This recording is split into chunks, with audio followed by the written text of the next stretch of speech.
ঢাকার সাভারে আধিপত্য বিস্তারকে কেন্দ্র করে প্রতিপক্ষের হামলায় অন্তত ৫ জন আহত হয়েছেন।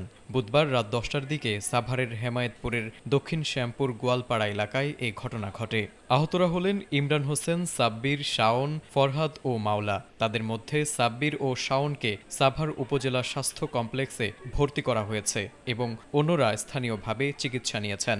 অভিযোগ সূত্রে জানা যায়, বুধবার রাত ১০টার দিকে ভুক্তভোগী ইমরান হোসেন তার খালাতো ভাই সাব্বির ও শাওনকে সঙ্গে নিয়ে মোটরসাইকেলে দক্ষিণ শ্যামপুর তালতলা ৩ রাস্তার মোড়ে পৌঁছালে প্রতিপক্ষ রাজ্জাক, নাঈম, আমজাদ, মেহেদি, ফারুক, আরাফাত, সিফাত, বাহারুল সহ আরও কয়েকজন তাদের পথ রোধ করে। পরে ৩ রাস্তার মোড়ের একটি গ্যারেজে আটকে এলোপাতাড়ি, কিল ঘুষি ও লাঠি সোঁটা দিয়ে তাদের মারধর করা হয়।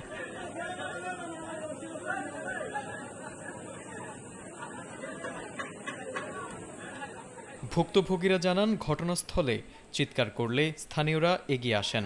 তখন আসামিরা তাদের মোটর সাইকেল আটকে রেখে ভয় ভীতি দেখিয়ে পালিয়ে যায়। পরে আহতদের উদ্ধার করে চিকিৎসা দেওয়া হয়। এ ঘটনায় ইমরান হোসেন বাদী হয়ে ৮ জনের নাম উল্লেখসহ অজ্ঞাত আরও কয়েকজনের বিরুদ্ধে সাভার মডেল থানায় অভিযোগ দায়ের করেছেন। এ বিষয়ে সাভার মডেল থানার ওসি জুয়েল মিয়া বলেন, তদন্ত করে ব্যবস্থা নেওয়া হবে।